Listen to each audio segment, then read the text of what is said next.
Hey, good morning, everybody. Thanks for joining us for the Fundamentals of Wwaterhammer and Surge Suppression webinar. I'm Trey Walters, and I am one of the presenters today. I'm joined by Frank Smith of BLACOH, and this particular webinar is the first joint webinar that AFT has done with BLACOH Surge Control. I'm going to focus on the topics of fundamentals of Wwaterhammer, and then Frank is going to join us in later and talk about surge suppression. So with that, let me show a little bit here. So this is me on the left, and then Frank over here on the right.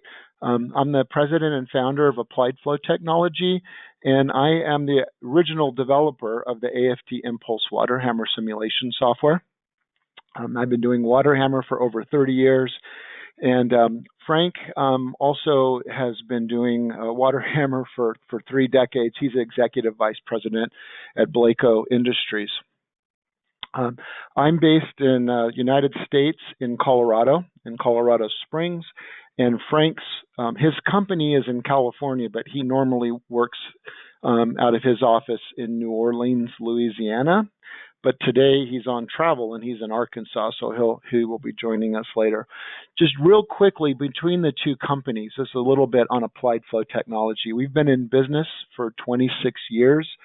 We have 40 channel partners around the world. We have customers in over 80 countries. And we also have tens of thousands of engineers who use our software. AFT Impulse is the let me see, I'm going to get this painter, here we go, is our commercial Wwaterhammer simulation software that has been commercially available since 1996, and we are a world leader in fluid systems software solutions. Frank's company, BLACOH Surge Control, they develop surge and pulsation vessels for surge suppression and pulsation suppression, and they've been doing that since 1996. They're a world leader in surge suppression and monitoring solutions, and Frank can talk about that a little bit later. This is an overview of what we are going to cover today. I'm going to start off, and I'm not going to go over all of this entire agenda, but Frank will come in when we talk about surge suppression over here down the road a little bit.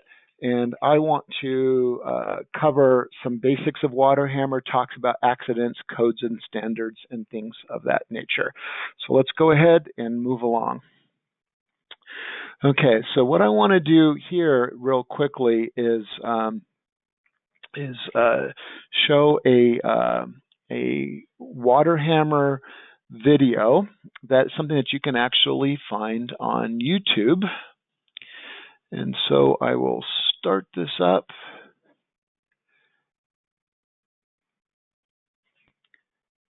And I am not hearing any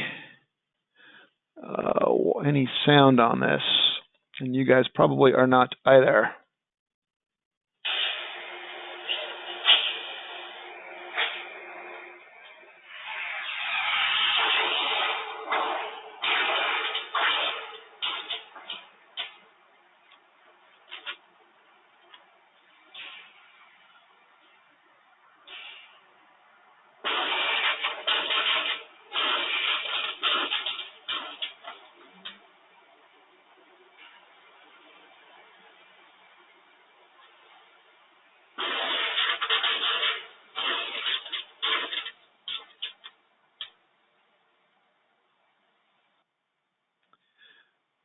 Okay, videos can be tricky for sound, so hopefully that came through for all of you. So I'm going to talk just about a couple accidents. One is near where I live in the state of Colorado. This was in Denver, about 1 hour north of where I live and where I am right now in our office, along Interstate 25. And what happened is there was a 66-inch pipeline which is roughly about 2 meters diameter, and it burst after a pump failure. And so you can see here what happened. This happened back in 2008 when this accident happened underneath one of the major automobile freeway areas in Denver. So there was a pipe split that happened, and over here on the right you can see where there was some considerable damage done under the interstate after this pump failure. The next accident I'm going to talk about is quite a bit further away from me. The first one was about 1 hour away. This one is in Norway, in Europe, and this was an oil platform that you'll hear say the Stratfjord A, and there was a tanker that's shown here on the right.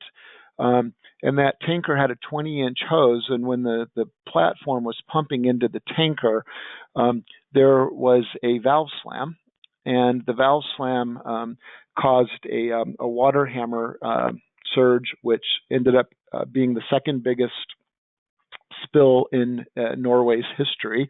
And you can see on the map here with Norway and Europe, and this was this offshore platform you can see. So a water example accident, and this is a crude oil accident, but there's a lot of them out there that you can find. What reference should we be looking to for guidance? And unfortunately, engineers they like to have guidance from different codes and standards that are available, and there's very little guidance for that on Wwaterhammer, unfortunately. So I'll talk to you a little bit here about what guidance there is. But because there's so little guidance, engineers are typically, you're expected to use judgment and experience. Because there's so little formal guidance. ASME B31.4 has some guidance where it talks about surge pressures that they shall be made. So if you're complying with, and you're expected to comply with B31.4, there says that it shall be made. You are required to do calculations for surge of some sort, a model or something, like some sort of calculations. And it gives some limits on what's the allowable pressure surge by 10%. So that's one level of guidance. B31.3 offers different guidance. It's a little bit more specific, but it's really more focused not on the allowable pressure surge, but what is happening as far as what you do with the allowable stresses and safety factors. And so that's something that's guidance in B31.3. There is a new but not available yet, it's in development, called ASME B31D. Wwaterhammer guideline, and so that's being worked on by the ASME B31 committee. So just a quick overview of Wwaterhammer. It's a transient phenomenon that occurs in a liquid piping system when some event causes a departure from steady state. Wwaterhammer is the process that the piping system experiences as it adjusts to the new conditions after that steady state departure. Can be caused by many events that change the steady state behavior from state A to state B, and that can be, for example, a valve closure or opening, and the valve can not all the way closing or all the way opening necessarily, but any change in valve position in full or in part can cause, and not only can cause, it will cause Wwaterhammer. Pump speed change, planned or unplanned, relief valve cracking, tank pressurization, periodic pressure or flow conditions. These things are all things that would cause a change in steady state. The English language is certainly not perfect, and the terminology for Wwaterhammer is also not perfect. Because it obviously, the term Wwaterhammer includes a process in water systems, and originally that was, I think, predominantly when Wwaterhammer was first studied, it was in water systems.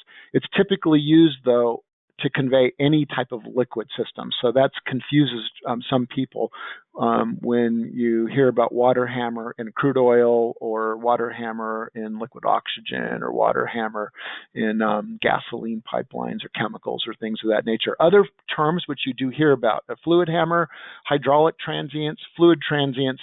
I think the most other common term is surge. This means the same thing as Wwaterhammer in the context that we're talking about today. So when you hear about a surge analysis, that's really the same thing as a Wwaterhammer analysis. A surge pressure is the same thing as a Wwaterhammer pressure. A nice and convenient concept of, just kind of as an introduction to Wwaterhammer, is the concept of instantaneous Wwaterhammer. And so the magnitude of a pressure transient depends on the wave speed of the liquid. And so we're going to talk about here in a moment just what happens instantaneously as kind of a conceptual example. The wave speed depends on the liquid acoustic velocity and the pipe material, modulus of elasticity, Young's modulus, wall thickness, material Poisson ratio, and how the pipe is restrained. Just to kind of give you an order of magnitude, a common wave speed for water in a carbon steel pipe, it depends on, again, the wall thickness and diameter, etc. But it's 4,000 feet per second would be a common wave speed, or 1,300 meters per second. So it can be shown that the maximum theoretical surge is given by this instantaneous Wwaterhammer equation, also known as Joukowsky equation, and it looks like this. What it says is that this instant pressure surge goes in opposite direction of a velocity change, a delta V. So that's why you see the minus sign.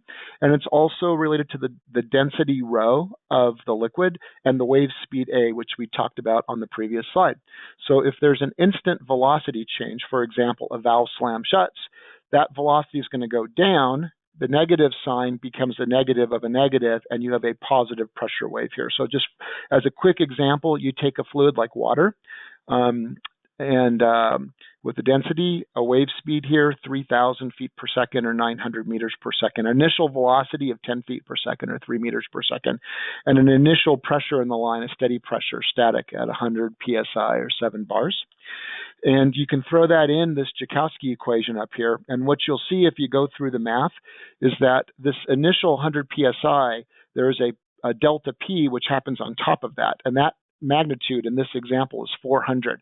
So the pressure goes from 100 plus the 400 psi up to 500, and in terms of bars, it's a 28 bar pressure surge on top of the 7 bars that was there, going to a maximum of 35 bars. Be careful with this equation, because this is a very common equation that is you see in textbooks and in handbooks. And when I first learned this, I learned this as the conservative worst case. So if you did this calculation, it was always the worst case, and it's not true. I had a paper published in the ASME Journal of Pressure Vessel Technology last year here at Walters and Lashire, and you can get that from the AFT website if you're interested in more on that. But be careful with this equation. It's not always conservative. Another concept here that we do want to be aware of is called communication time. It's the time for transient events to communicate their existence back to their point of origin, and it's given by this equation right here. Delta T communication time is 2 times L over A. L is the pipe length, and A is the wave speed. And so that's the communication time. Any event that occurs in a time frame less than this communication time is in effect instantaneous. So this gives you, this table down here gives you an idea of this equation, this communication time equation. So you take a pipe with a wave speed A of 4,000 feet per second or 1,200 meters per second, and then if the pipe length is 200 feet or 60 meters, the communication time is 0.1 seconds.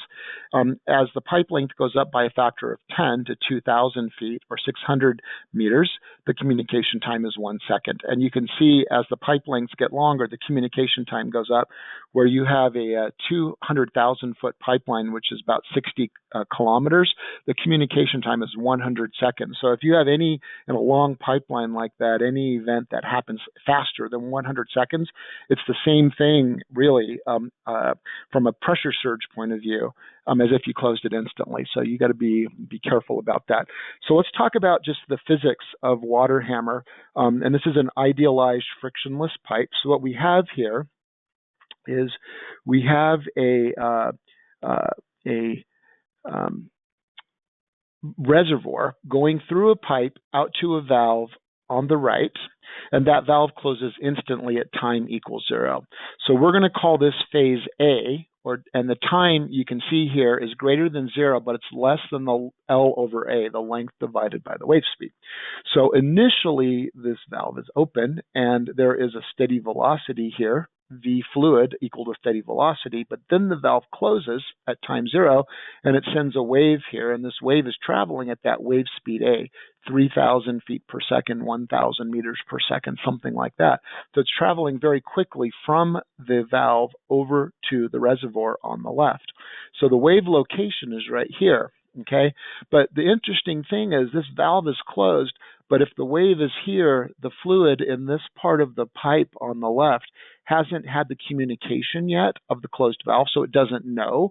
So it's still flowing in at a steady velocity equal to the original velocity. So you've got fluid flowing into the pipe against this closed valve. And that is what's contributing to the Wwaterhammer surge. If you look at the pressure versus distance down here, this is the steady state pressure, and that's this pipe to the left of the wave. Then there's a jump in pressure here equal to that Joukowsky pressure rise that we looked about on the previous slide, and that surge pressure, which can be hundreds of psi, can be thousands of psi, and many tens of bars, or even hundreds of bars. This is the velocity profile, and then here's where the velocity goes down. The interesting thing to understand here is that a surge pressure wave happens in conjunction with a velocity wave or a flow rate wave. So that there's a delta P, wherever that happens, there's also a delta V or a delta Q for flow rate. So they're always traveling together. So this wave is going to travel, and eventually it's going to reach the reservoir, and it's going to reflect, okay? And when that happens, then it's going to come back towards the valve again. And then we're going to be into phase B, and it looks like this. In this phase right here, we've got the wave traveling from left to right.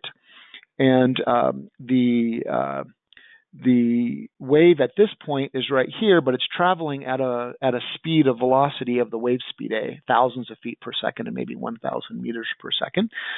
But what happens here in this part of the pipe is the fluid has reversed, and now the velocity, it's flowing backwards. So we've got reversal of flow. We've got pipe flow coming from the pipe back into the reservoir. Okay, this fluid down here is still at 0 velocity from the original closed valve, and the pressure profile looks like this. We still have this discontinuity of pressure here equal to that Joukowsky pressure rise, but now when you plot the velocity versus distance, you see that the velocity in this part of the pipe here is negative.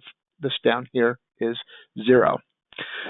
Eventually, the wave will reach the valve, and that's going to happen at a time of 2L over A, and that's the communication time we talked about a couple of slides ago. So let's see what happens when we reach the valve. We go to phase C. Phase C is when the time is greater than 2L over A, and it's less than 3L over A. And the valve and the wave now is here. It's traveling from right to left. But what's different now here is that there's been an overcompensation of the system to what's been happening, and now there's a low pressure in this part of the system, and it's the steady state pressure subtracted by the Joukowsky delta P, the Joukowsky equation delta P, and that exists in this part of the pipe here, and that can cause its own set of problems we'll talk about here in a moment. So as the wave is traveling from right to left, it's bringing the entire pipe here down to a low pressure. And then eventually we go to phase D, and phase D is when the wave has reflected off the reservoir for the second time. and it's now traveling back here, as you can see, back towards the valve again. The time is greater than 3L over A, and it's less than 4L over A. As the wave comes back and it reaches the valve, then if it's a frictionless system, this just repeats forever. And you just get this square wave traveling back and forth forever through the piping. In real systems with friction, there's a dampening effect, of course, and so that's what happens through that whole cycle. Some really smart people in previous centuries figured out some fundamental equations that govern the behavior, and so we're not going to talk about these any further after this slide. But just the thing to understand is, if you want to do a calculation and a simulation, then the equations you want to pay attention to are the mass conservation equation and momentum conservation equation, and they're both partial differential equations. So there's two partial differential equations that need to be solved, and most people today they buy software like AFT Impulse to do the heavy lifting to solve these equations for you. But that's kind of and this is exactly what we're looking at here on page 20 is what AFT Impulse is doing. The most popular method of solving these equations is called the method of characteristics, and that's what AFT Impulse uses. Okay, technical questions answered by a Wwaterhammer analysis. We will now move on into the next agenda item. So this number one here is what most people think about as just the entire purpose of a Wwaterhammer analysis, is to predict the maximum pressures to avoid bursting the pipe. This is a very important part of Wwaterhammer analysis because you don't want to burst the pipe. There's a whole bunch of other things also you need to pay attention to. So I want to bring that to your attention. I think everybody's aware of number one. Let's talk about number two. Minimum pressures. You want to avoid minimum pressures, not avoid, but understand what they are, because if you have a large diameter pipe and you have a low pressure inside the pipe with vacuum conditions, you can have crushing pressures from the outside in. And so there have been accidents where pipes have been collapsed because they've had a vacuum inside, and the atmospheric pressure, or if the pipe is submerged, say an offshore pipe, the outside ambient conditions pressure crush the pipe. And so you have to also understand the minimum pressures. You also want to make sure you understand what's happening to things like your pumps during the transient and MPSH, and are you cavitating your pumps? So you want to be careful with that. You also want to understand if the pressures go to the vapor pressure and you start flashing your fluid and getting cavitation inside. That has all kinds of problems because when those cavities collapse, you can generate extremely high pressures. And so understanding if that's happening and trying to mitigate that is something that's an important part of any type of Wwaterhammer analysis. If you have a minimum pressure that pulls a vacuum on the pipe, even if it doesn't crush the pipe, depending on the fluid inside, there can be issues of contamination. And this is a common issue, for example, in municipal water piping systems where you've got treated water in the piping system. When that happens, if there is a leak anywhere in your system and you have a vacuum conditions inside, then it's possible for the higher pressures outside of your municipal water to pull in outside contaminants into your already treated water, and then that is then distributed into the municipality and the users and the people of the community. So it's typically very important to make sure that you're not having any vacuum conditions at all ever if you've got a specially treated fluid and you do not want to have any issues of contamination. Other issues of Wwaterhammer analysis: size and locate surge suppression devices to minimize high and low Wwaterhammer pressures. That's another purpose. Frank will talk about here a little bit more a few slides down the road. Another important purpose here is, like the video that I showed earlier, the Wwaterhammer transient pressures that are going through the pipe system causes temporary imbalanced forces, and that's what we saw in the video where you could see piping being shaking, and that can cause some significant temporary transient forces that need to be handled by the pipe support structure. And if not, it's gonna hit something somewhere on your tank or some sort of rigid point of reference in your system. So understanding what those forces are is important, okay? And then also just making sure the transient forces on things such as closed valves do not exceed the rated value. If you're interested in number 7 and 8, then we have another webinar that's scheduled in 2 more weeks from today, calculating transient forces for pipe stress analysis with AFT impulse and getting them into Caesar 2. So please sign up for that webinar, and we can talk more about that. I'm not going to talk about anything about more forces today. We're going to talk about pumps here. Okay, so I'm going to start talking about rotodynamic centrifugal pumps.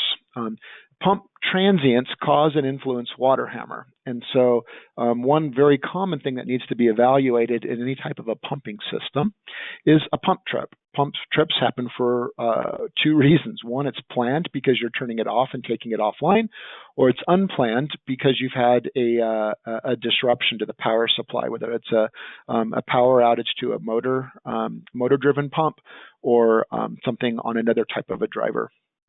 Okay, so understanding what's happening in the pump, but also the interaction with the piping system is an important thing to do to make sure that you have a safe system. Startups are a bit more complicated because now you have another torque going in from the motor or driver, and you need to consider that as part of the force balance and torque balance on the pump, and how that interacts with the overall system when you're starting up a pump. The types of responses that you get in and around the pump and the piping system is influenced whether you have a check valve or not. If you do have a check valve, pumps do not generally experience backwards flow, or not very much.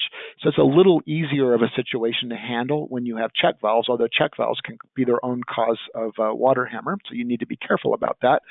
Without check valves, pumps can and do experience backward flow, and in some cases, backward rotation. Why would anybody do that if you're in an industry where there's always check valves? Well, there are industries where they do not use check valves. And there's a number of reasons, but one, if your fluid is carrying solid particles, such as a slurry, you do not want to have restrictions in your line because they will be eroded by the slurry, and the check valve, if it was there, would either clog or just be eroded and not function properly. So typically you're not going to see check valves.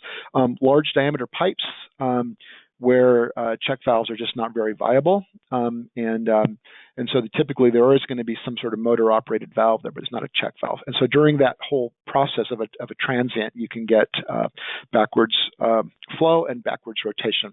If you do have a check valve, then a pretty easy model that you can use, and AFT Impulse uses this model, is just basically a torque balance that takes into account and calculates the change in rotational velocity, or the RPMs, is that omega right there, okay? And then you can do that whole calculation, use affinity laws, and predict the speed of the pump over time and its torque and interaction with the fluid and the overall piping system. So that's kind of a relatively easy thing to do. If you do not have a check valve, then you can have operation in all 4 quadrants. And in order to do that, you have to estimate pump behavior in all these 4 quadrants based from previous measurements. There's a really busy chart over here on the right. And just real quickly, this is a 4-quadrant pump curve where the x-axis here you can see is flow. The y-axis coming up here is speed, and the negative y is negative speed, or reverse rotation, and the negative x is reverse flow, negative flow. And then there are lines in here of these green lines that are lines of constant head.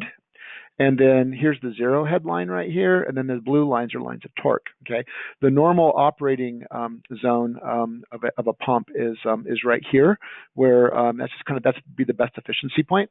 But when you lose power, then the pump can operate in all 4 of these quadrants, and trying to understand and predict that it's a complicated process. But this is called a 4-quadrant pump model. And commonly what you do is you choose a pump with a similar specific speed, paying attention to the shape of the pump curve in initial and steady conditions. Our Impulse 8, right now, Impulse 7 is what we have available commercially. Impulse 8 we hope to have available within the end of this month. And it's going to help people make these decisions on specific speed, initial and final steady condition, shape of curves. There's some enhancements to help you make those decisions. Calculations are typically performed using something called a Suter method. So Impulse does all the heavy lifting for you to do all the calculations of the 4-quadrant curves. So that is something that's all built in. And we're every version, we're providing additional guidance to users to make sure they're doing a good selection. So Impulse 8 will have some even improved guidance than we had over Impulse 7. Okay, now if you've got a positive displacement pump, then it's working with an entirely different mechanism.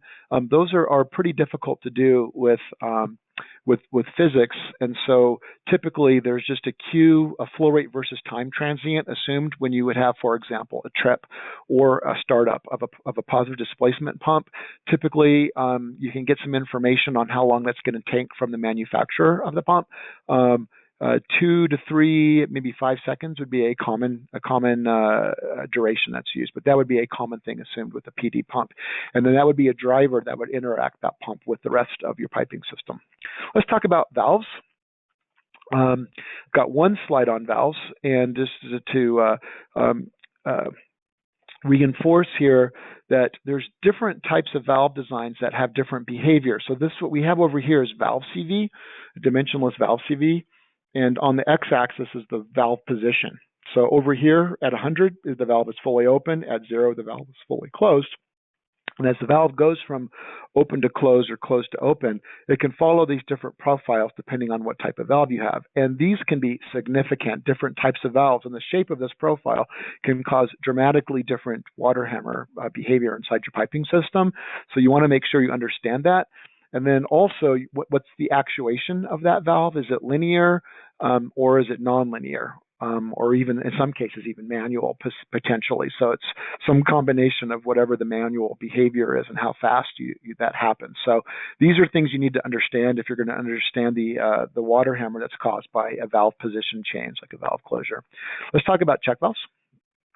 Okay, 2 common types of check valves that you'll see is a swing check valve and a nozzle check valve. A swing check valve works with a flapper, a disc that moves, and it's maintained open. The normal direction of flow is from left to right, and when there is a loss of driver pressure, then the flow would go backwards, and it causes this valve to close. That closure can be violent, and that can cause its own surge pressures. So again, Impulse can help you understand what those are. Designs like nozzle check valves, they have a much more gentle way that the mechanism closes, and so it doesn't lead to as high of surge pressures. Okay, there's a performance chart, and all of this actually is in it for those of you who are AFT Impulse users. This chart is in where it's taken published data for 4-inch, 8-inch, and 12-inch valves. You can see here, these are ball valves, swing valves right here. But without belaboring this, what we have on the y-axis is the maximum reverse velocity that happens when that check valve closes. And the higher that reverse velocity, the bigger you're going to get the pressure surge when that valve slams closed. So that's why swing check valves can get some very significant high reverse velocities. We've got a couple axes here, feet per second and meters per second. Down here on the x-axis is the deceleration that happens as the liquid is moving backwards through the valve. Okay, and so this charts like this can be obtained from valve manufacturers. All of this data is built into Impulse 7. Some of it was Impulse 6, but Impulse 7 we have all of this in here, so you can just access that. It's important. It's very important when you have a check valve closing, what type of check valve it is and what that reverse velocity is, because that's going to have a dramatic impact on what type of surge pressures that can happen. Let's talk about transient cavitation here. This is also known as liquid column separation, and one of the complexities when you start getting vapor in your line, temporary vapor because of the drop in pressure because of the transients, is that slows down the wave speed and the propagation. This is generally neglected in analysis because it's very difficult to predict how much the wave speed is going to change when you have liquid and vapor. It's typically conservative to assume the high wave speeds as if there is no vapor in the line. Transient cavitation is very difficult to predict, and the best models are just not very good. AFT Impulse has both of these models available for you to try to understand what's happening when you have transient cavitation. And there are just some names in here, but there are 2 models. The better model is the second one, more accurate. It's usually better, but it also is a little more slower on your computation. So our recommendation is you do both, use both of them and compare. But even more, it's good practice, if at all possible, to avoid transient cavitation at all because of the difficulty and complexity of predicting it. If you can design to avoid it, you should. If you can't avoid it, then you just need to be very careful, and you also should consider using larger safety factors. And there's a technical paper that I wrote for ASME a couple of years ago with some engineers at AECOM, Matt Stewart and Greg Wunderlich here, and and that gives some guidance on what safety factors to choose if you have transient cavitation. Okay, I'm going to talk about a couple slides here in surge suppression before I turn this over to Frank Smith, my partner today. So let me go ahead and talk first about reducing surge by using different pipe materials, okay? The surge pressures you get depend on that wave speed A, and the wave speed is different in different pipe materials. So this would be like a Joukowsky pressure rise, but with different pipe materials. So let's say your initial wave speed here, and this just shows different wave speeds in different materials, not the resulting pressure rise. But for example, in wave speed in a 4-inch pipe, where you would have carbon steel, a good wave speed would be 4,300 feet per second or 1,300 meters per second. For the same diameter, but copper, you can see how the wave speed is lower. FRP pipe is lower still. Green thread fiberglass and HDPE. So HDPE has a significantly lower wave speed. And what that means is the same velocity change, the delta V, is going to have a lower pressure rise because that wave speed A, as you can see down here, is lower. So different pipe materials can be used to slow the wave down, the wave speed down, and that would result in lower pressure rises. You can change component behavior. If you have a valve, you can use a different type of valve. You can use different closure times of the valve, potentially, hopefully. You can affect the shape of the profile of the valve by the valve design or the actuation. And you can also do creative things like add parallel valves with staggered closure time to get some mitigation of pressure rises there. For pumps, if you want to slow down the behavior of a pump, you can add inertia with a flywheel, and that is done in certain cases. I'm going to do one more slide here before I turn it over to Frank. What is done in certain industries is a special type of relief valve called a surge relief valve, protection against high pressures. Typically what you want is you want a valve which opens quickly but closes slowly. And this particular valve at the right here is one that's made by SPX. It's a Danflow valve. It's a picture that I took when I was visiting their facility in Houston a few years ago. So it's a complicated, it has nitrogen bottles attached to it that help the valve opening and also influences the closure. Typically, you're going to have relief piping that's going to go on this valve to take the fluid. Okay. So at this point, I'm going to turn this over now to Frank Smith, my co-presenter. And so let me see here. Frank, you can come on an audio here, and I'm going to give you control of the keyboard and the mouse. So you should be able to move the mouse around and point to what you want to point to. And so now we'll have Frank. Can you come on, Frank? Yes. Hi. Can everyone hear me? Hopefully. I can hear you, Frank. You're good. Awesome. So BLACOH has been in the pulsation surge business since 1976. I've been doing this since 1988 with regard to surge and Wwaterhammer. And from a surge standpoint, we look at it as a surge system. So this first slide up is showing vacuum breakers. So typically in sewer systems, and in some cases, municipal water systems, we're looking at solving that surge and Wwaterhammer, the down surge due to a pump trip with a vacuum breaker itself. Typically, that's part of the design in trying to resolve the issues and negative pressures. Through our research through the years, we find that there is a delay in the opening time of the vacuum breaker that needs to be taken into consideration.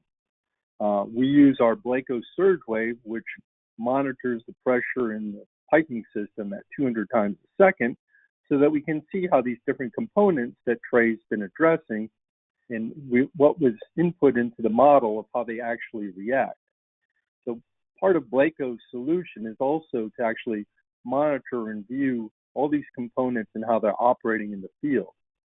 From an air vacuum standpoint, we look at that opening time, and then prove it in the field. We also look at the reversal of the wave and the positive wave coming back in the air release valve discharging air that has gone into the piping system itself. In some cases, a normal orifice is fine. Other cases, we have to reduce the orifice in the air vacuum valve to cushion the air so we don't get an air slam.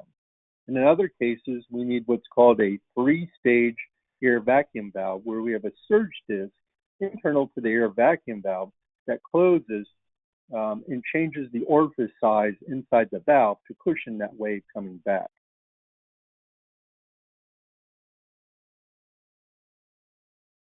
The other thing to take into consideration is getting the air out of the system. So in a lot of our recommendations, we're recommending a universal air vacuum and pressure air relief valve in the system. If you don't get the air out of the piping system, you'll see your pumps backed up onto the left-hand side of the curve, and your system's not performing properly. This is, again, another reason why with our surge wave, we input the pressure, the level. We also look at the flow rate up to, as I said, 200 times a second, and evaluating how your system is operating and functioning based on the computer surge model. In this case, we also have the check valve, and it's critical to know the check valve closing time. Probably reviewed 3 models this week and found that in the model, the air vacuum valves were set to open instantaneously, and the check valves were to close instantaneously. We had an application where the sewage pumping system was operating at only 20 psi. When the pumps tripped, there was reversal of flow. The check valve closing time allowed for reversal of flow. When the check valve closed, the pressure went from 20 psi to 230 psi, and then reverted back out as a negative wave to -13. So it's critical that you input the correct data on your check valve closing time.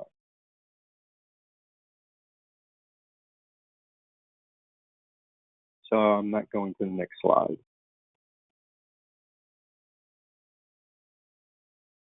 Thank you. So as an example, here's a picture of a reuse water pump station that BLACOH had worked on. The surge vessel in this case interacts with the variable speed drives of the pumps, and if there is a power failure, it gives energy to that change in velocity. So again, in the computer model, we're looking about all the running aspects of the pump, how many pumps can run, are we pumping in series or in parallel, the check valve input data, and the critical thing from a modeling standpoint is that the surge vessel is giving energy to that negative wave on the pump trip, but it's also sending energy back to close the check valve. So it's important to have a fast closing check valve in this scenario to reduce reversal of flow. We're not just counting on the 2 times the length of the pipe divided by the celerity of the wave to allow for that back pressure to close the check valve itself. Surge vessels are used to give and receive energy. On the surge vessel that you see here, we're giving energy to that change in velocity, but it will also work like a pump cycle control vessel, giving and receiving energy. This vessel, as I said, is for reuse water. We have a link to our YouTube video, which goes into detail on pumping crude oil based on the pump trip, using Impulse software to model the pump trip and sizing the surge vessel, and also valve closure. So this video is about 6-7 minutes long. You might want to look at that after the seminar just to give you a better feel on our surge vessels, our applications in animation.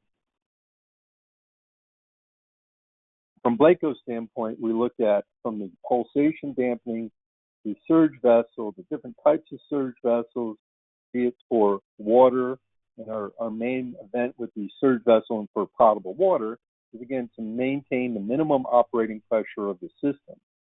Most people are using SCADA to look at their operating data. That's polling the pressure maybe once a second. The BLACOH surge wave, as I stated, looks at that pressure 200 times a second. As a forensic engineering tool, this is something that you can place on the line our standard device has up to 2 inputs. We also have a device with 8 inputs. The 2 device input sends the data to the cloud so that our team of engineers can look at that pressure flow level data in a real life scenario. Yesterday we had a sewage force main that was broken by a contractor who broke the force main. We were able to see our vessel was not functioning per design, was able to contact the owner and to address the situation with regard to our vessel as part of the proof of design scenario. From a surge vessel standpoint, we also look at chemical feed process, hydropneumatic, and also we make some specialty Teflon bellows type of surge vessels. This picture that we're showing next is one of our surge vessels on one of the largest municipal water projects in the United States. The vessel is, again, designed to give energy to that change in velocity and keeping a large diameter sewage force main, potable water system positive during that pump trip event. And our next slide.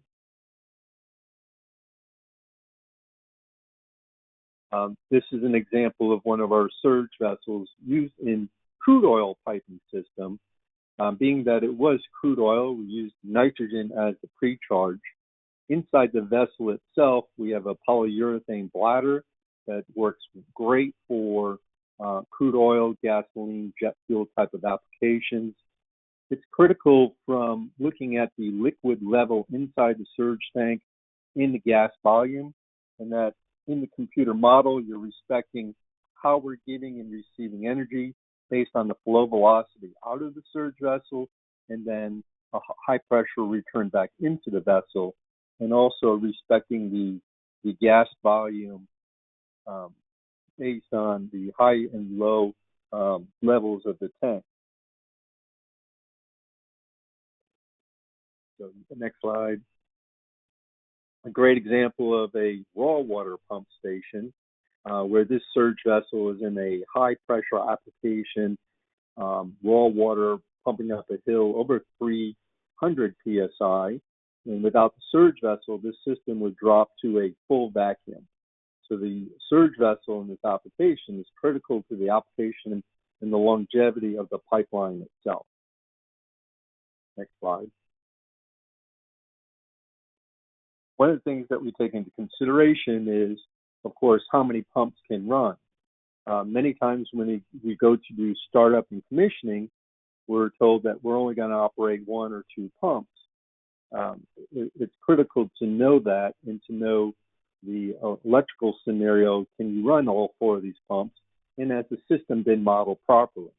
From our standpoint, we'd look at these 4 1,500 horsepower pumps, and we would deliberately do a pump trip to prove the surge analysis and do a proof of design, proving that the surge vessel is going to give energy to that change in velocity in the system. In this application, we also have relief valves, so that the high pressure wave coming back, we're relying on the relief valves to open up quickly, as Trey had said, and then close slowly. This is also part of our proof of design to make sure all the components are calibrated and set properly based on the computer model, and then to compare that transient monitoring data to the model. We have many examples where we use Impulse software and our surge wave to do a final report showing how all these surge components interact and are functioning per the surge model itself. Next slide. So this would be the relief valves in this particular system that are set to open up on the high pressure and then close. It's also understanding all the aspects. In this case, we have 2 relief pilots on the relief valve itself. One opens quickly and then would close, and then the other pilot would remain open with a closing speed so that we can get a 2-second opening time and say a 20-second closing time in this type of application. It's also this type of valve, this is a relief valve, is also respecting back pressure in the system. We see this often on a lot of our chemical process applications and also municipal systems, where back pressure in the system is critical in how you model that system. So that's a little bit more about BLACOH. I'll give it back to you, Trey. Thanks, Frank. In our last 10 minutes here, I want to talk about a couple case studies that are available on the AFT website, but also were published at conferences, so they're out in the open literature. And really, because of that, they are there's quite a bit more detail that you can get when you go in and read the full technical papers on this. So this is one that is a municipal water pumping station in Barcelona, Spain. Okay, and so this pumping station, it is pumping water uphill. The elevation rise you can see here is about 450 feet, 130 meters. The length of the pipe line is just a little bit less than 1 mile, 1.3 kilometers. It's a ductile iron pipe. The diameter 12 inches or 30 millimeters. There are 2 axial flow pumps. So over on the right, you can see the diagram of the system, this 1 mile long pipeline, 1.3 kilometer pipeline. And there's a pumping station called the Tibidabo pumping station. I was fortunate to get to visit this 2 summers ago. And this is what it looks like inside the pumping station here at the left. There's 2 axial flow pumps that are installed. One is operating and the other one is standby, and there are surge tanks. I do not know the manufacturer, if they're BLACOH or not, but there's one surge tank on the suction side, and there's also one on the discharge side. So what was done in this study is they were wanting to replace the previous swing check valves with nozzle check valves. So the swing check valve that you can see here in this diagram here on at the lower part, the swing check right in here, that was the valve that was in before, and then they put in, for test purposes, they put in a nozzle valve. They put a high frequency pressure transducer, something similar, I think, to the surge wave monitoring device that BLACOH sells. And what they did is they tripped the pumps, and they wanted to see what happened when these valves closed, and they also wanted to see how well they could simulate that. So some more details: the swing valve was again installed over here. It looks something like this, with a flapper disc that closes upon reverse flow when the flow comes back down the hill. I said there was a 450-foot pressure rise. The nozzle check valve was on the other side. These were not run at the same time. They ran one pump with one off, and then they switched and they ran the same transient again. This is what the computer model looked like in AFT Impulse.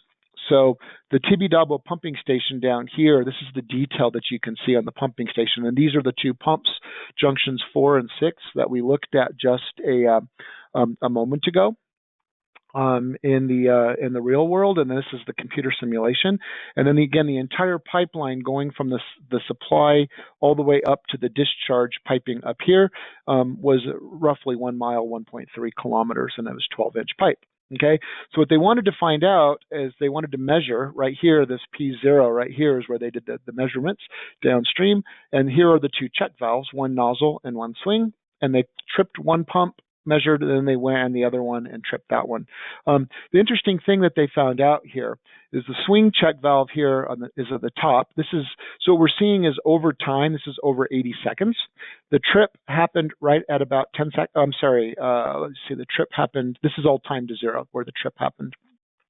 Okay, and so over 80 seconds at the top, what you can see is this is the pressure rise over here in meters of water and of head, and then this is in feet. You can see over here, feet of water, so you can see. The blue is what they measured.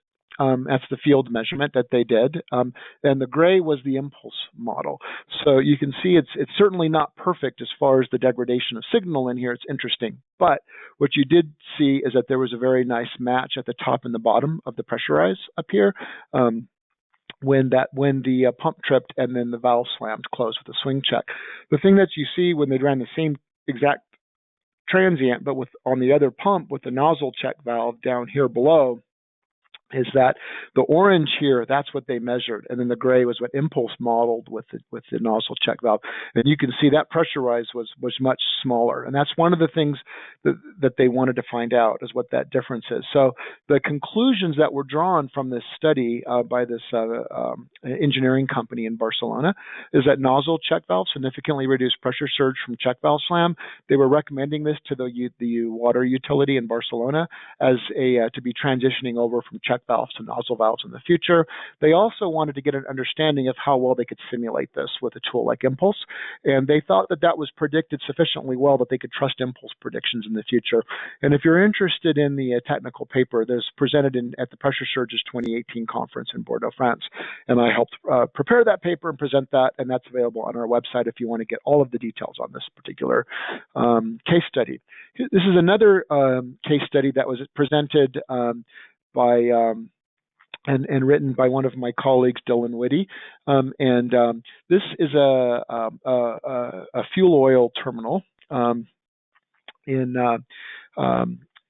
the Gulf Coast region of the United States. So you can see just the complexity of some of the facility there. Altogether, there was over 40 miles of pipeline, 65 kilometers of network piping, inbound flows, outbound flows to pipelines, to ships, and the internal tanks.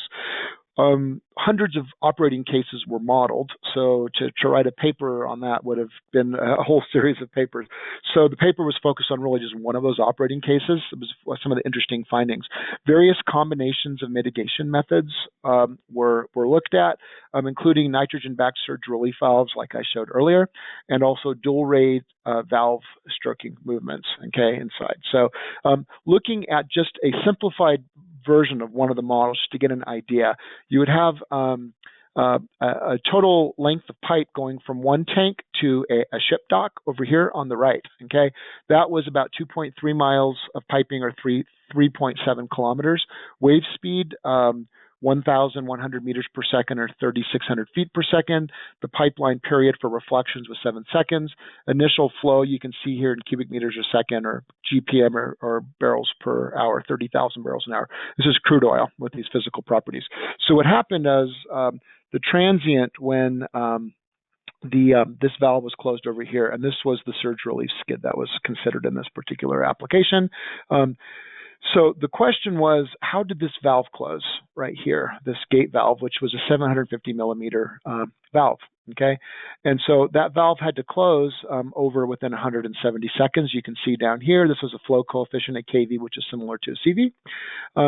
And whether that valve closure was linear or a different shape. The shape of this closure was very sensitive, and certain of the applications in this facility, if you close the valve with these different shape curves, you could actually avoid installing a whole surge relief skid, which was about $250,000 US per skid. So that was they're very much interested in what happened here. So this was a hybrid closure ultimately that was done with this dual rate closure, this blue one here that you see that was recommended. So just to make a long story short, you could look, these are different scenarios of pressure rises in kilopascals. The red was the maximum allowable under the different scenarios. And ultimately, you can see here with this dual rate closure I showed in the previous slide and this surge relief valve skid, there was a pressure over time here, which was lower than the surge pressure. And that was, again, shown here in the with that valve closure. So for this particular application, they put a surge relief skid in. Some of the other ones, they didn't need the surge relief skid because of the dual rate closure.